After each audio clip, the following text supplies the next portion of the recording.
살아가는 하루하루의 일상은 기적입니다. 우리에게 있어서는 기적이고 하나님 편에서는 일상입니다. 하나님의 일상이 우리들의 삶의 기적으로 날마다 감격 속에 당연한 것 아니고 하나님의 그 은혜 날개 아래 충만함을 입으시고 또 누리시고 세상 속에 흘러가도록 축복의 통로로 쓰임받는 우리 모두 되시기를 축복합니다. 오늘 이 시간에는 26번째 시간으로 만물을 충만하게 하시는 성자의 능력이라는 그러한 주제로 말씀을 배우도록 하겠습니다. 모든 인간은 목마름 속에 그 목마름을 해결해 보고자 하는 노력, 그 노력이 충돌하고 부딪힘으로 우리가 살아가는 세상에서는 갈등하는 것이 아닌가. 가정에서도 마찬가지죠. 가정에서도. 애정에 대한 목마름 때문에 서로 갈등하는 거 아니겠어요? 먼저 사랑해달라고 하는 요구 때문에 네가 먼저 하라고 하는 그러한 소통이 되지 않는 갈등, 그 목마름을 채우려고 하는 그러한 갈등들이 결국 외로움을 느끼게 되고 소외감을 느끼게 되고 그리고 견디지 못하면 또 어떤 경우에는 극단적 그러한 행동들을 하는 것이 아닐까. 우리가 살아가면서 경험하는 일들입니다. 그러나 우리가 꼭 기억해야 될 것이 있습니다. 이 세상에 사는 동안 우리의 목마름을 만족하도록 채워줄 수 있는 대상은 아무도 없다는 사실입니다. 사회복지를 아무리 잘 해주어도 백성들의 마음을 만족하게 할 수 없습니다. 그냥 상대적인 것 뿐이죠.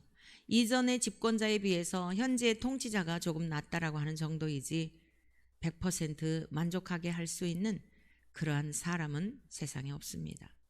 부모님들 역시 그러하고 부부관계도 그러하고 여러분이 몸 담고 있는 직장도 그러합니다. 이 세상에는 그 어느 누구도 우리 인간의 목마름을 채울 수 없다. 그런데 우리 주 예수 그리스도는 만물을 충만하게 하시는 능력이 되시는 줄 믿습니다. 아멘이십니까? 네. 이 아침 방송에 아침 방송에 뭐랄까요? 네, 뭐 한계랄까요? 네, 좋은 점도 있죠. 좋은 점도 있는데 이게 소통이 이제 일방적이잖아요. 제가 이렇게 말씀 전하고 설교 시간 성도님들과 함께 할 때는 아멘으로 또 눈빛으로 입으로 표정으로 이렇게 서로 상호 교류가 되는데 이 아침 방송은 제가 이제 이 성전 앞에서 빈 의자에 저 앞에 있는 카메라를 응시하면서 여러분들이 있는 곳에서 아멘 하리라 생각하고 말씀을 전하고 있습니다. 네, 저를 화면으로 보지만 하나님의 말씀이 증거될 때 여러분의 심중에 깊이 말씀을 다 저장해 두시고 아멘으로 화답하여 여러분 있는 곳에서 아멘으로 화답할 때 하나님께서 기뻐 받으신다는 사실을 명심하셔서 우리 삶이 전 존재적으로 아멘의 삶이 되시길 축복합니다. 자, 그러면 예수 그리스도는 만물을 충만하게 하시는 능력이 되는데요. 누가 만물을 충만하게 하실 수 있는가? 그럼 여러분이 이렇게 생각하실 수 있죠. 뭐 예수님이 만물을 충만하게 하신다며 또 누가 또 있는가? 네, 예수님께서 만물을 충만하게 하시는 이 능력은 성부 하나님이 부여하신 능력입니다.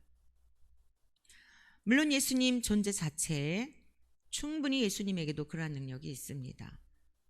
그러나 우리 예수님은 이 땅에 오셔서 철저하게 성부 하나님의 권위와 능력과 권세와 그 자리를 높여드리셨습니다. 첫 번째 아담과 다름이 바로 이것입니다. 첫 번째 아담은 어떠했죠? 피조물인데도 불구하고 하나님의 모양과 형상을 닮은 존재인 것은 사실이지만 그는 하나님과 본질이 같은 것은 아닙니다.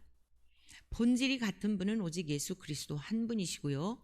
모든 인간은 첫사람 아담을 비롯하여 그의 후손으로 그의 유전 인자를 가지고 태어난 모든 인간은 하나님과 본질이 다릅니다.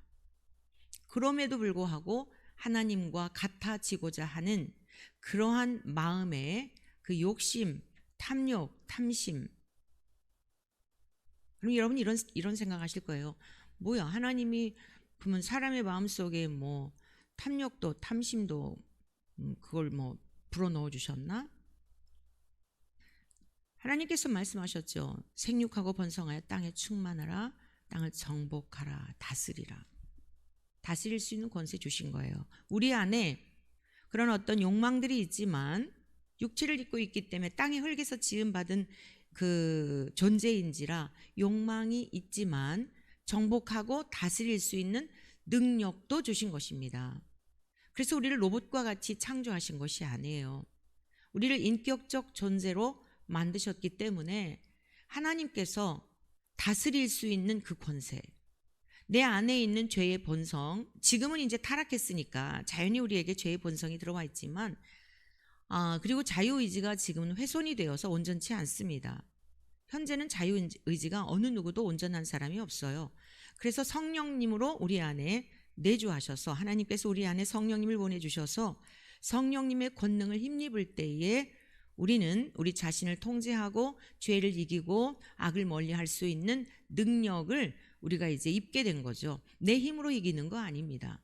만약 내 힘으로 이긴다고 한다면 그것은 나의 의가 될 것이고 나의 자랑거리가 될 것입니다. 그런 나의 힘이 아니고 내 안에 계시는 어느 누구라도 죄를 이겼다, 또 세상에서 자기를 통제하여 정말 보통 사람들과는 다른 평범치 않은 비범한 삶을 그리스도 안에서 산다 할지라도 그것은 하나님이 부여하신 예수 그리스도를 통하여 죄 사함 얻게 하시고 성령님을 주신 그 권능에 의한 것이다 라고 하는 것을 우리 잊으면 안 된다는 것입니다. 그래서 바울 사도는 날마다 죽는다라고 하였고 나의 나 된 것은 오직 은혜라고 고백한 것입니다. 바울만이 아니라 예수 그리스도와 연합된 자들은 다 그러한 고백이 마땅한 것이고 당연한 것임을 기억해야 하겠습니다. 자, 성부 하나님이 모든 만물을 성자 예수님의 발 아래에 복종하게 하셨기 때문에 그 하나님이 성부 아버지께서 아들에게 부여하신 그 권세를 가지고 행하신 것이에요. 이것이 예수님의 겸손이십니다. 능력이 있으시만 그것을 통제하시고 그 힘을 결코 자신을 위해 발휘하시지 않으셨어요. 우리가 꼭 배워야 할 그러한 예수님의 모습입니다. 성령님께서 오셔서 하시는 일이 바로 우리도 예수님이 가신 그 길, 예수님의 그 형상을 회복하도록 도우시는 이러한 사역을 하시는 것이죠. 시편 8편 6절의 말씀입니다. 주의 손으로 만드신 것을 다스리게 하시고 만물을 그의 발 아래 두셨으니. 네, 다윗, 이것은 다윗의 고백이거든요. 다윗이 오실 메시아에 대하여 예수 그리스도에 대하여 예언된 내용입니다. 여기서 주의 손으로 만드신 것을 이라고 하였을 때 여기서 주는 창조의 주 하나님을 말씀하고 있습니다.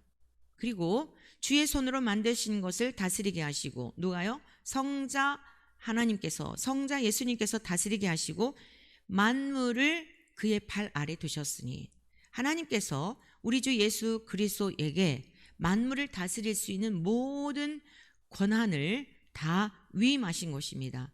그 위임된 것을 가지고 우리 주 예수 그리스도의 이름 앞에 모든 만물이 복종하는 것이에요.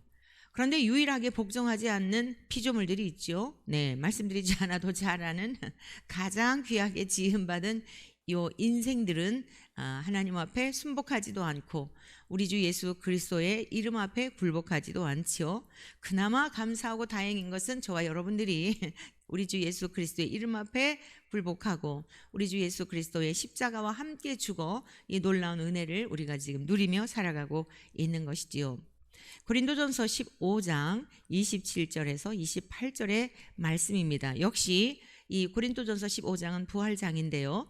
만물을 그의 발 아래 두셨다 하셨으니 만물을 아래 둔다 말씀하실 때에 만물을 그의 아래 두신 이가 그 중에 들지 아니한 것이 분명하도다. 그러니까 만물을 그의 발 아래 두셨다 하셨으니 누가요? 시편에 있는 말씀 지금 8편 6절의 말씀과 연결하여서 만물을 그의 발 아래 두신 분은 성부 하나님이시라는 말이에요. 그런데 만물을 그의 아래 두신 이가 그 중에 들지 아니한 것이 분명하도다. 예수님은 하나님께서 만물을 다 통치하시고 또 충만하게 하시고 다스릴 수 있는 권세를 주셨는데 예수님은 그런 피조물이 아니다라는 거죠. 만물을 다스릴 수 있는 권세와 권위가 모든 것의 창조주이신 하나님께서 성자 예수님께 두셨기 때문에 우리 예수님은 그 만물 가운데 피조물 가운데 드신 분은 아니다라는 것이에요. 그러니까 예수님이 육체를 입고 오셨지만 분명히 우리들과 다른 것을 항상 기억하시고 우리가 믿고 주라 고백하는 예수 그리스도는 이는 곧 하나님을 주라 고백하는 것과 같은 그러한 예수님에게도 권세와 권위가 있다는 것을 우리가 신앙으로 고백하는 것입니다. 28절에 있는 말씀을 보면요. 만물을 그에게 복종하게 하실 때에는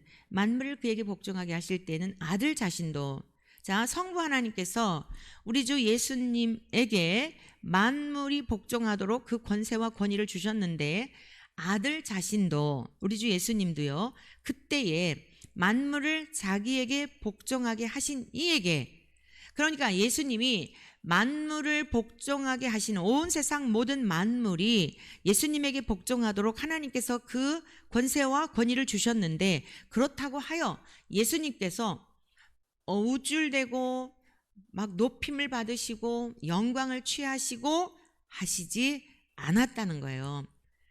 만물을 자기에게 복종하신 이에게 복종하게 되리니 예수님도 육체를 입고 이 땅에 오신 예수님으로서 성자로서 성부 하나님께 만물의 주가 되신 하나님께 예수님도 복종하셨다. 이는 하나님이 만유의 주로서 만유 안에 계시려 하심이라.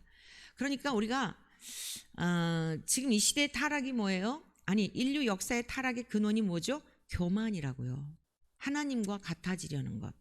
그리고 지금 이 세상은 신들의 전쟁이에요. 다 자기들이 하나님처럼 되어버렸어요. 창세기 3장 21절에 말씀하고 있어요. 하나님께서 아담과 하와를 에덴 동산에서 추방하실 때에 선악을 아는 일에 우리 중 하나같이 되었다. 이들이 신이 된 거예요. 그래서 자 본래적 형상은 뭐죠? 하나님과 교제하고 하나님과 교통하고 하나님의 지혜로 충만했고 하나님을 아는 지식도 충만하고 부족함이 없는 상태였죠. 그러나 언제든지 선악과의 열매는 앞에 놓여 있었던 거예요. 생명나무 열매도 있었고 선악과 열매도 있었어요. 생명나무 열매를 먼저 먹었다면 영생하였겠지요. 그런데 선악을 알게 하는 열매를 먹음으로 말미암아 그 상태에서 생명나무 열매를 먹게 되면 영원히 죽지 않거든요. 그래서 에덴 동산에서 추방하신 것은 인간 편에서 보더라도 이것은 하나님의 은혜입니다. 왜냐하면 지금 고통스러운 이 세상이 우리가 막 장수시대, 100세 시대 어쩌고 그러지만 이렇게 고통이 없는 이 세상은 없거든요. 그런 사람 없어요. 제가 유튜브를 하나 보았어요. 최근에. 근데 아주 우리나라의 재벌집에 굉장히 그 유명하신 재벌 가의 며느리이고 또 이제 부인이었던 분 그리고 그 자녀들의 어머니이신 분에 대하여 조명하는 내용이었어요. 정말 유복한 집에서 태어났더라고요. 아주 조상적부터 아주 엘리트 집안 흔하지 않은 0.1%의 아마 상위권 중에서도 상위권이지 않을까 싶어요. 조상적부터 대단한 집에 태어났고 우리나라의 최고의 학부를 나왔고요. 또 아주 재벌가의 며느리가 되었고 친정도 그러하고 시댁도 그러하고 자녀들이 지금은 다 재벌들이고요. 갑자기 아침에 이제 말씀을 묵상하면서 생각해 보았어요. 그분의 남은 여생의 삶이 행복할까? 어떤 의미가 있을까? 모든 것이 다 그러니까 육적인 걸 말하는 거죠. 다 충족되어져 있는 상태인데 과연 그의 영혼은 그 가진 것이 없어도 월세 살아도 평생 살다가 집 한 칸조차도 장만하지 못하고 아주 절대 빈곤의 삶을 살다 가는 분들 많잖아요. 그런데 그리스도인들 가운데 저희 부모님들도 그렇게 내놓을 게 없는 촌부로 사셨던 분들이거든요. 돌아가시는 삶이 너무너무 아름다웠어요. 그 돌아가시는 모습을 보며 주변에 있는 분들 또 병상에 계신 모습을 통해서도 많은 분들에게 귀감이 되고 그랬거든요. 비교할 수 없는 삶이죠. 자, 과연 세상적인 모든 것들이 다 충족되어 있다고 하여서 결코 만족한 것이 아닌데 앞으로 살아가는 삶의 의미가 어디에 있는 것일까? 죽는 거 정말 아깝겠다. 많은 재물들 나이가 들어가도 여전히 누릴 수 있는 여러 가지 기득권 이런 것들이 많이 있는데 정말 세월 가는 거 아깝겠다. 그뿐만이 아니죠. 아주 유명한 연예인들, 아주 자태들이 곱고 예쁘고 그런 분들, 멋있는 남성들 예외가 아니죠. 삶의 의미가 어디 있을까? 점점 나이가 들어갈수록 어떨까? 그러한 것들을 생각해 보았어요. 여러분, 우리 모든 인간은 첫사람 아담이 그 하나님이 주신 통제력, 하나님이 주신 다스릴 수 있는 권세, 정복할 수 있는 그 능력을 하나님을 대적하는 데 사용한 거예요. 선악과 열매를 먹어도 되고 먹지 않을 수 있는 자유의지를 먹는 편을 택한 거예요. 그 결과가 어떻게 되었습니까? 하나님과의 관계가 단절이 된 거예요. 이게 죽음의 의미입니다. 하나님을 알 만한 지식이 없고 지혜도 없고 눈에 보이는 것만이 전부인 줄로 알아요. 그래서 어떻게 해서든지 많은 것들을 소유하려고 하죠. 그 소유가 적을 때, 양이 차지 않을 때 수단과 방법을 가리지 않아요.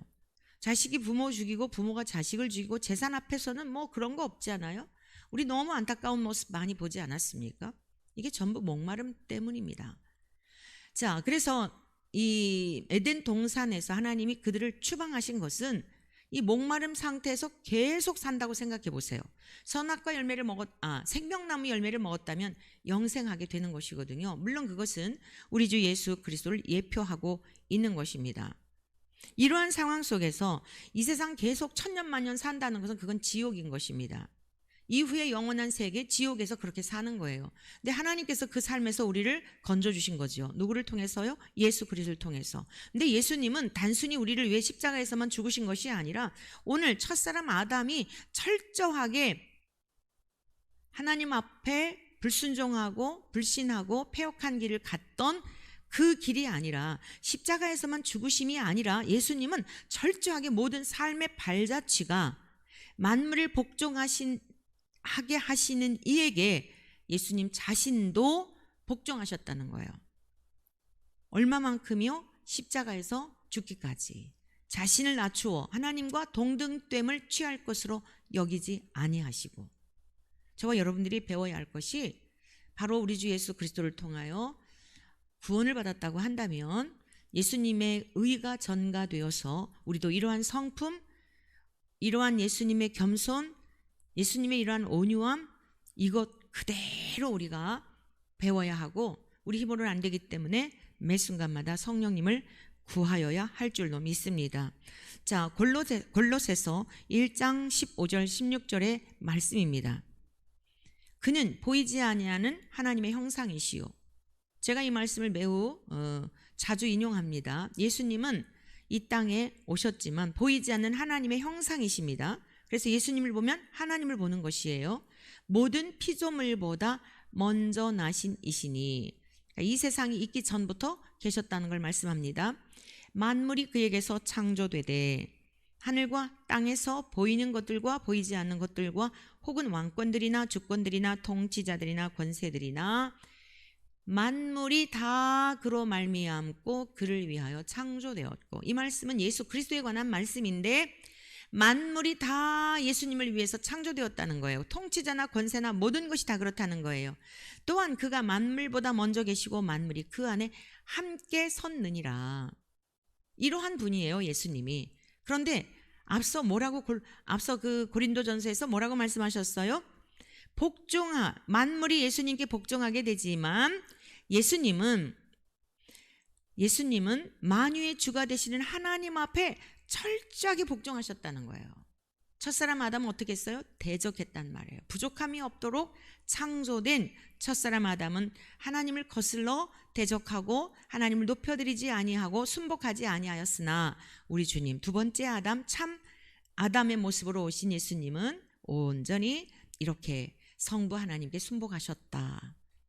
자, 그러면 우리가 두 번째 살펴볼 것은 왜 모든 만물을 예수님의 발 아래에 복종하게 하셨을까요? 그러니까 만물을 복종하게 하신 분은 성부 하나님이신데 누가 만물을 복종하게 하셨는가? 성부 하나님이 예수님께 위임하셔서 권세를 주셔서 그렇게 하셨다는 겁니다.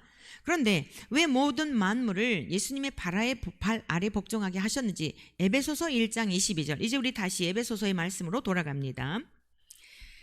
22절 말씀 보겠습니다. 또 만물을 그의 발 아래에 복종하게 하시고 그를 만물 위에 교회의 머리로 삼으셨느니라. 네, 우리 주 예수 그리스도는 모든 만물의 머리가 되시는 줄로 믿습니다. 주인이 된다, 그런 말씀이에요. 머리가 없이 몸이 있을 수 없죠. 머리가 없이는 존재할 수가 없습니다. 머리로부터 모든 것이 시작되는 것입니다.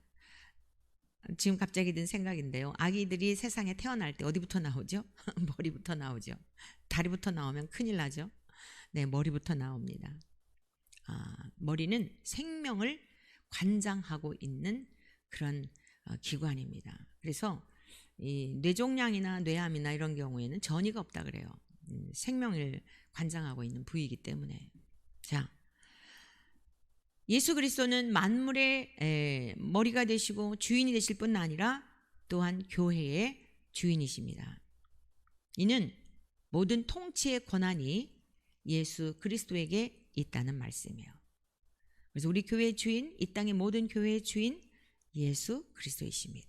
그럼 예수 그리스도를 주인 삼고 살아가려면 어떻게 해야 되죠? 지금 예수님 안 보이시잖아요. 2000년 전에 눈에 보이셨는데 지금 안 보이세요.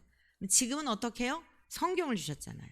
그래서 말씀을 버리고서는 교회가 하나님을 아버지라 고백은 하지만 예수님이 교회의 주인이십니다, 교회는 주님의 몸입니다 라고 말은 하지만 전혀 상관없는, 예수님과 상관없는 기형적인 교회가 될 수밖에 없어요. 말씀의 터 위에 세우지 아니하면 그러합니다. 자, 머리로 인하여 모든 이 신체의 기관이 다 연결되어 있듯이 우리 주 예수 그리스도로 말미암아 연결이 되고 또 예수 그리스도로 말미암아 통치를 받게 될 때에 그것이 바로 하나님이 창세전부터 원하셨던 것입니다. 그리고 하나님이 모든 만물을 예수 그리스도께 복종하도록 만드신 이유가 있어요. 그것은 가장 안전하기 때문이에요. 왜 그렇죠? 모두 다 신이 되어 있다니까요. 이 세상은 신들의 전쟁이에요. 선악과 열매 먹은 이후에 성경적인 말씀입니다. 우리 중 하나같이 되었다는 거예요. 우리 중 하나, 삼위일체 하나님과 같이 되었다는 거예요. 어떤 면에서요? 거룩하고 완전하고 하나님을 아는 지식과 지혜와 이런 건 다 훼손이 되었는데 선악을 아는 일에 그리 되었다는 겁니다. 그래서 가정에서도 다 내가 옳다고 다투고 세상이 이렇게 사회는 사회대로 나라는 나라대로 정치가들은 정치가들대로 이렇게 시끄러운 것입니다.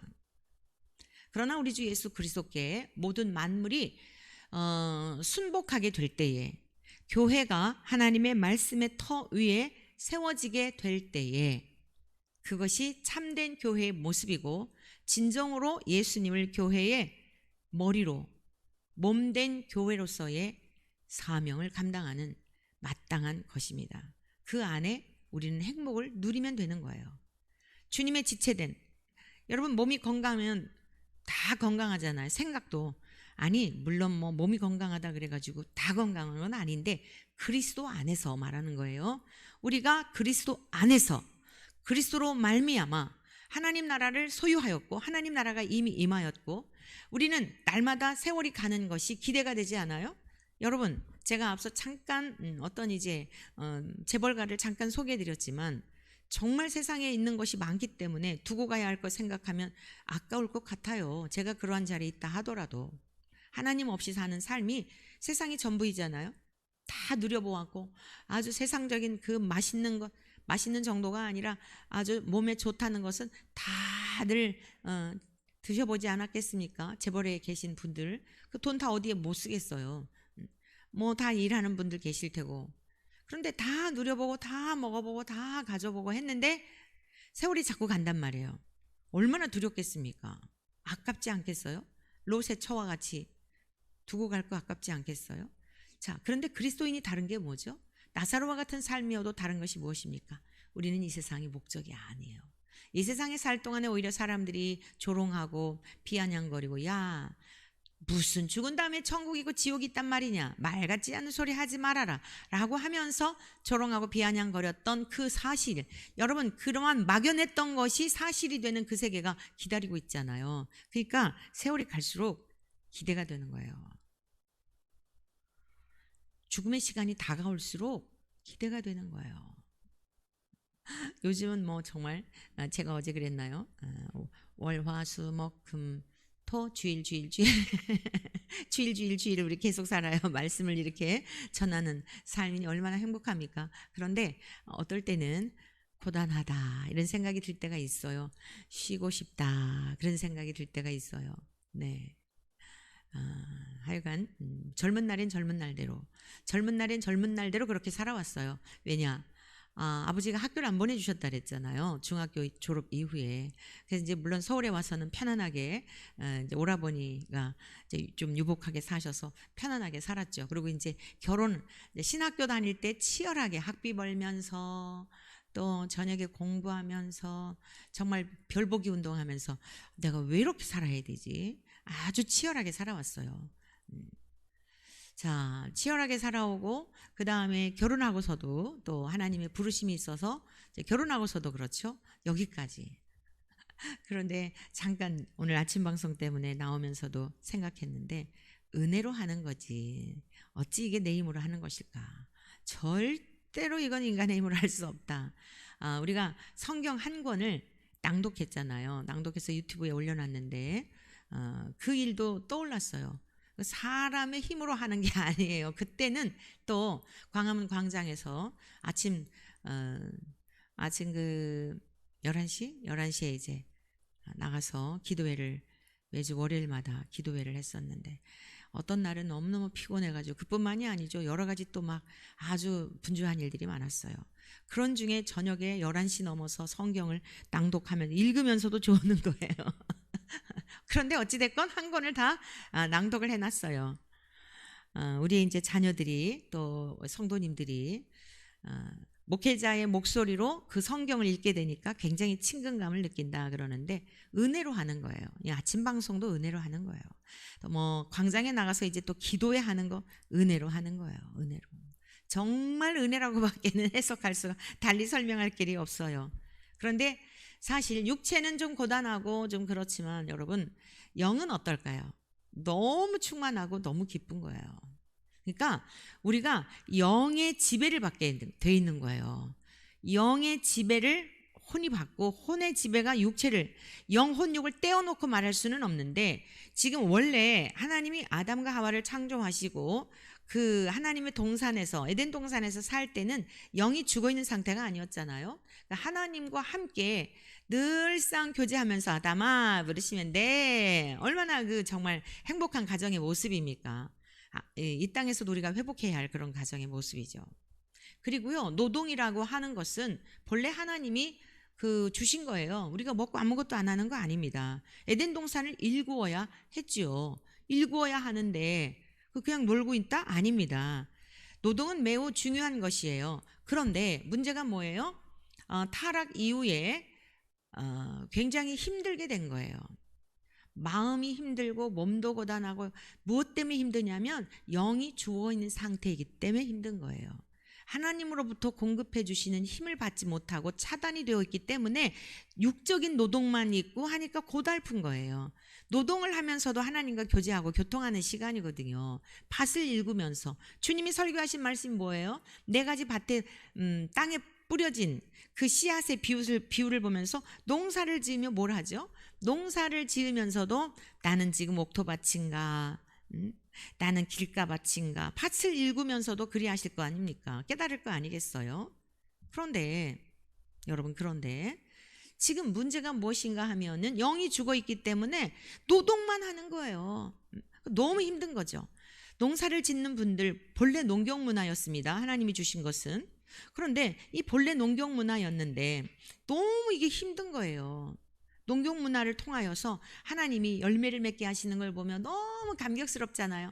햇볕을 주시는 하나님을 찬양하게 되고, 바람을 주시고 때에 따라 비를 내려주시고, 그걸 보면서 또 하나님 앞에 기도를 드리며 가뭄이 들었나 했는데 늦은 비를 통해서 이른 비에 오지 않았던 거를 흠뻑 적셔주시네요. 그거를 보면서 하나님, 늦은 비의 은혜를 저에게도 허락해 주세요. 성령으로 지금 우리 예수님께서 만물을 충만하게 하신다 그랬어요. 그러니까 아니 무슨 산천 초목이 인격체입니까? 아니잖아요. 이게 무슨 뜻이에요?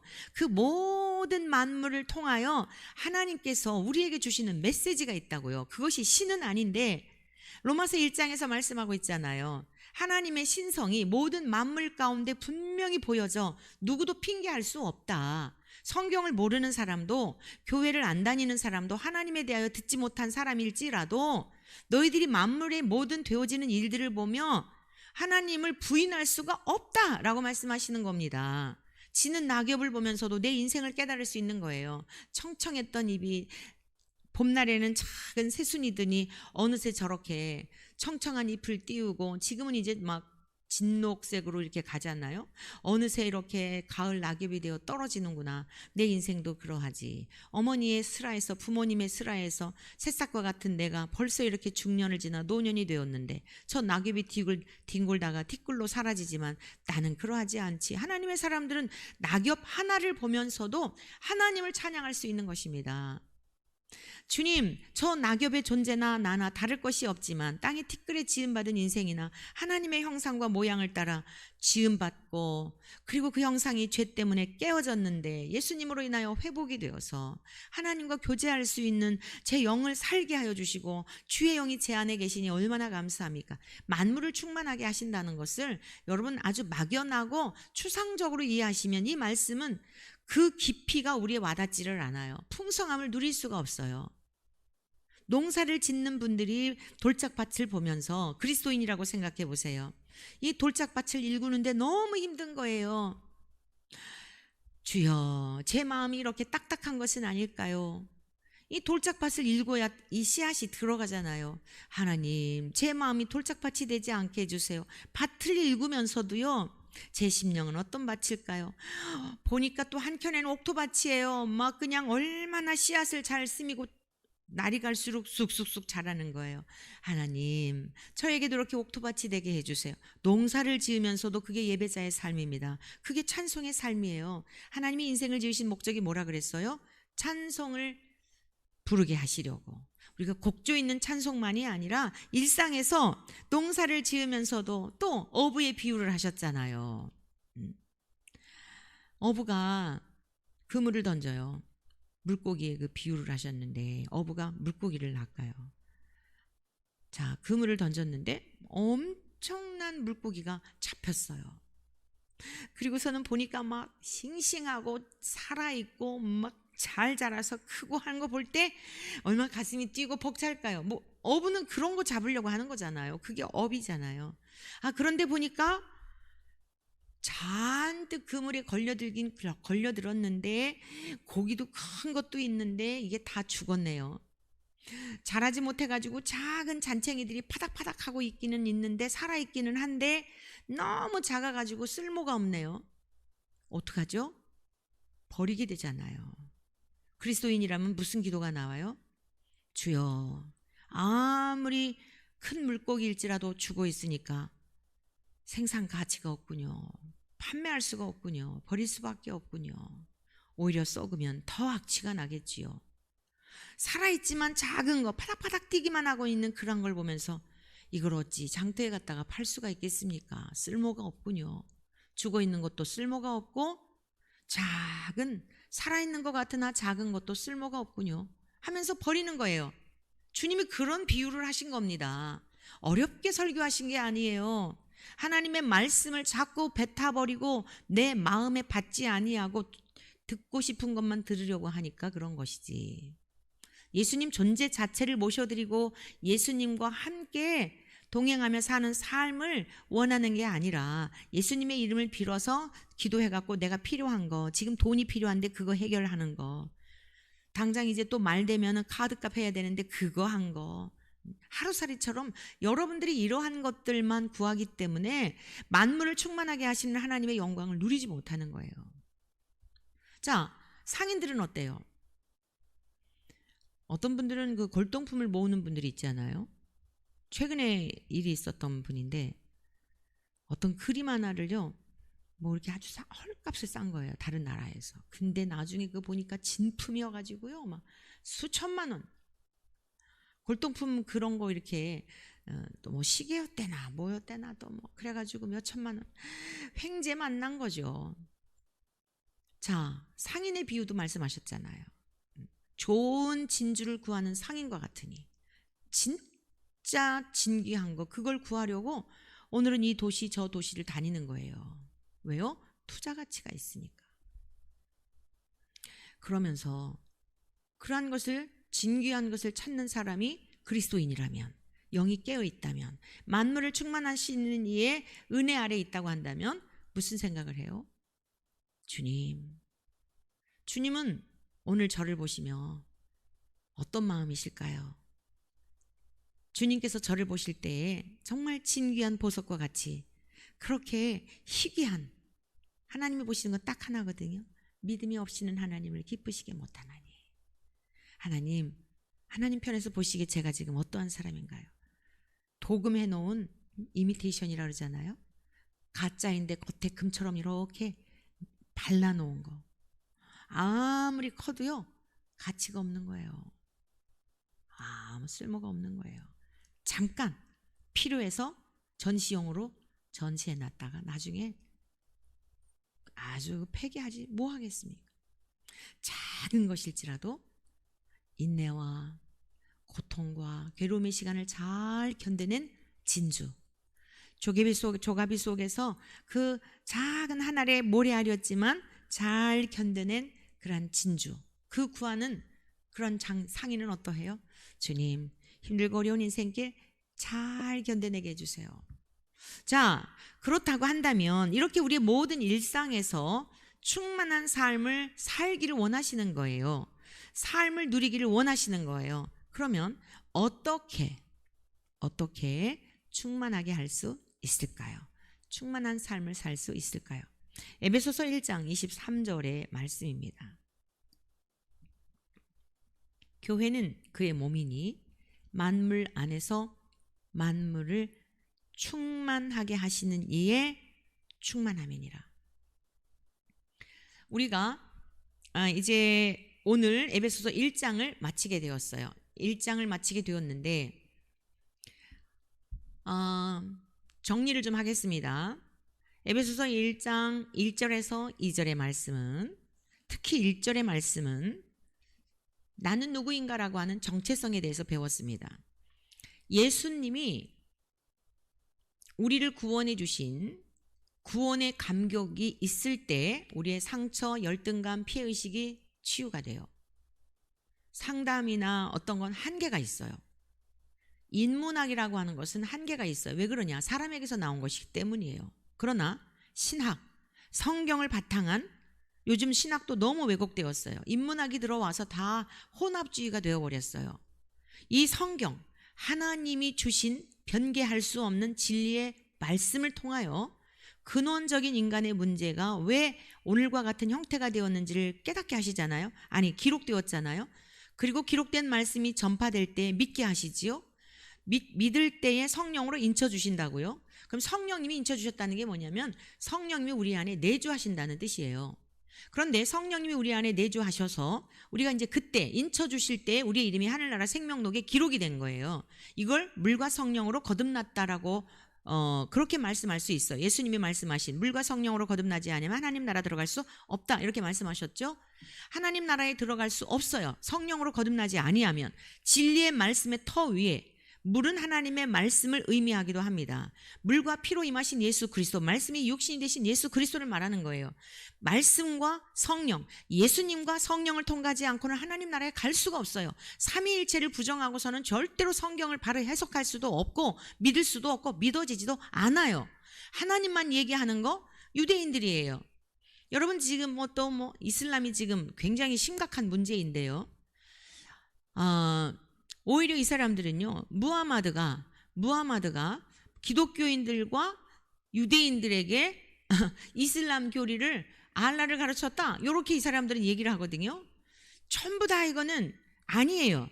아닌 건 아닌 거예요. 오직 성부와 성자와 성령 삼위일체 하나님이 창세기에서부터 요한계시록까지 전부 우리의 구원을 위하여 삼위일체 하나님이 하셨지 우리가 한 것이란 아무것도 없어요. 믿게 하심도 하나님의 은혜예요. 다만 우리가 뭐죠? 교만한 죄의 쓴뿌리가 있어요. 아주 좀 이를 갈 정도로 눈물이 날 정도로 아주 그냥 막 자기 안에 내적인 싸움이 있어요. 이것을 죽이는 것 밖에는 할 게 없어요. 우리가 할 수 있는 건 다른 거 아니에요. 교만하다는 사실을 인정하고 하나님의 말씀의 방망이로 우리 자신을 쳐야 돼요. 육체를 때리는 가학을 말하나요? 우리의 인격 속에 불쑥불쑥 솟아오르는 이 죄의 본성, 즉 하나님을 거스르고 하나님의 말씀을 대적하고 하나님의 말씀에 대하여 꼬치꼬치 캐어 묻고 하나님을 향하여 믿고자 하는 질문이 아니라 어떻게 해서든지 내가 옳다고 하는 것을 변론하기 위해서 대드는 이것을 깨트려 부수트리지 아니하면 절대로 예수님의 생명이 우리 안에 임하시지 않습니다. 에레미야 선지자를 통해 말씀하셨죠. 내 말이 불 같지 아니하냐? 내 말이 방망이 같지 아니하냐? 하나님의 말씀은요 방망이 같아요. 아주 그냥 때려 부순다고요. 무엇을요? 내 가치를요. 내가 옳다 하는 그것을요. 내 의의를요. 여러분 가정에서 하나님을 이해하시기 어렵다면 가정에서 한번 생각해 보세요. 이 가정은 하나님과 그 하나님의 백성과 관계를 경험할 수 있는 굉장히 좋은 그 어떤 그 환경이에요.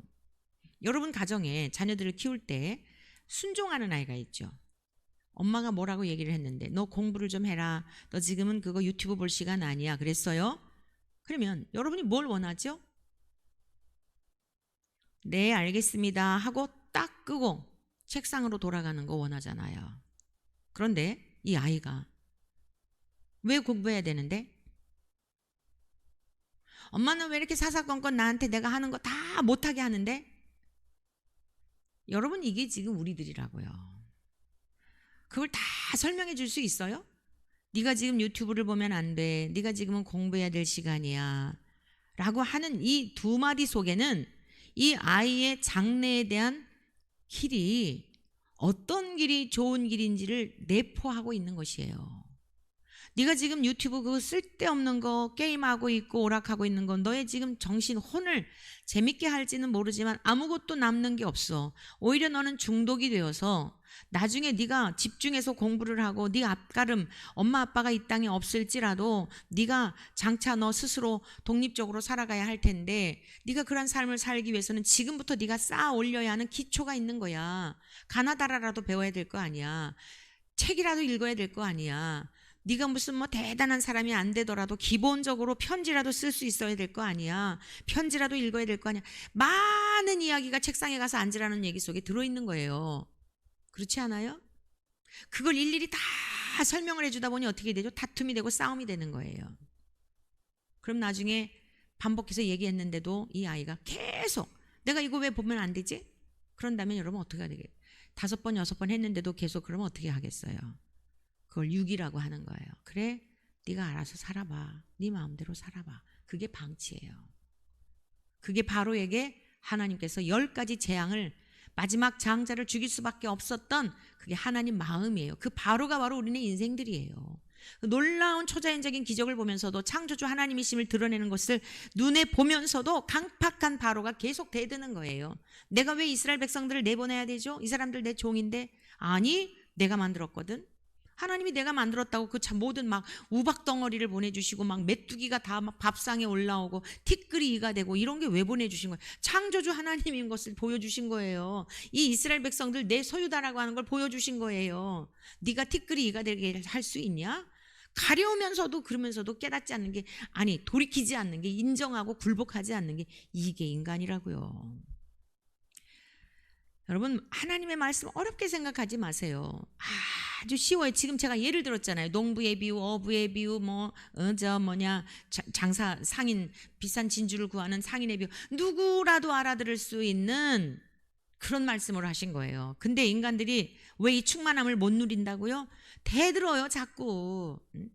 어떻게 내가 노력하지 않고 먹고 사는 거 걱정하지 않고 살 수 있죠? 대든다고요. 제가 그것 때문에 그렇게 힘들었다니까요. 아무리 설명을 해줘도요, 그리고 그냥 성경대로 설명을 해주면 화낸다 그래요. 아니, 화내는, 하늘나는 새를 봐라. 걱정하지 말고 하나님이 먹이시는 거예요. 목사님, 그렇게 설교하지 마시라고요. 내가 노력해서 하는 거예요. 이 갈등이었어요. 저희 목회 다른 게 아니고요. 다른 것 때문에 그런 거 아니에요. 우리가 무슨 성전을 뭘 하고 여러분 신앙이나 좀 제대로 바르게 믿으라는 그거 한 가지 갖고 여기 오는 동안 힘들고 괴로웠던 게 뭐냐? 이 말씀을 말씀대로 받아들이지를 않고 계속 꼬치꼬치 따져 묻고, 왜 그래야 되는데요? 내 노력은 뭐예요? 내 열심은 뭡니까? 여러분, 이게 지금 이 전 세계적인 인류의 모습입니다. 정말 천국에 들어갈 자가 많지 않다는 것이 세월이 갈수록 점점 더 실감이 돼요. 죽지 않으면요, 뭐요? 자아요. 자아. 내 의. 이거 죽지 않으면 못 들어가요. 이렇게 하면 되는 거예요. 맞습니다. 제가 하나님께서 건강을 주셨기 때문에 일도 할 수 있고, 오늘이라는 날을 살 수 있도록 생명도 주셨기 때문에 일터에도 나가는 거고, 또 일할 수 있는 직장도 주셨기 때문입니다. 모든 것이 은혜입니다. 이거면 되지 않습니까? 자, 어떻게 우리가 충만하게 할 수 있는가? 우리 모든 인생들이 무능한 존재인 것을 기억해야 합니다. 그리고 은혜와 평강이라고 하는 것은 오직 예수 그리스도를 통하여 하나님이 주시는 데 있다는 거예요. 그게 에베소 1장 2절의 말씀이었어요. 3절서부터 6절까지 성부 하나님의 사역, 7절부터 12절까지 성자 하나님의 사역, 13절 14절 성령 하나님의 사역. 이 삼위일체 하나님께서 오늘 1장을 마무리하면서, 그런데 이것을 우리가 어떻게 충만을 누릴 수 있는가? 지혜와 계시의 영을 주시도록 기도한다 그랬잖아요. 바울 사도의 기도. 성령님이 우리 안에 임재하시지 않으면, 근데 어떻게 임하신다고요? 의가 깨어져야 된다고요. 내가 하는 것을 십자가에 못 박아야 된다고요. 모든 것이 은혜입니다. 몰랐습니다. 죄인인 줄도 몰랐습니다. 내 의가 그렇게 하나님을 거스르는 것인 줄 몰랐습니다. 이것을 인정하고 마음을 겸비하여 주님께로 돌이키게 될 때에, 그게 진짜 믿는 거예요. 말씀을 들었죠? 지금 제가 들려드린 거예요.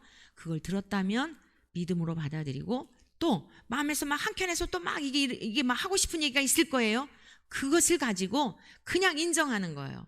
이게 제 모습입니다. 제 힘으로는 안 됩니다. 우리 주 예수님의 십자가로 다시 한번 저를 위해 이걸 다 깨트려 주시고 불태워 주십시오. 성령이 불러 태워주시고 십자가로 멸하여 주셔서 저 때문에 죽으셨는데 이게 믿어지도록 도와주십시오. 그리고 성령님을 저에게 보내주십시오. 그리하게 될 때에 이 만물 가운데 충만하게 하신 하나님의 그 은혜가 여러분 안에도 성령님을 통하여 죽었던 영이 살아나니까 눈이 열려지게 되고, 말씀이 들려지게 되고, 보여지는 게 다르게 되겠죠? 여러분이 말하는 게 달라지게 되겠죠? 이 땅에서도 하나님 나라를 누리게 되는 거예요. 이러한 삶이 우리 주 예수 그리스도를 통하여 하나님 아버지께서 주신 그 사랑과 풍성한 권능을 힘입어 성령 안에서 누림이 있기를 주님의 이름으로 간절히 축복합니다. 오늘까지는 1장을 마쳤고요. 내일서부터 2장으로 말씀을 들어가겠습니다.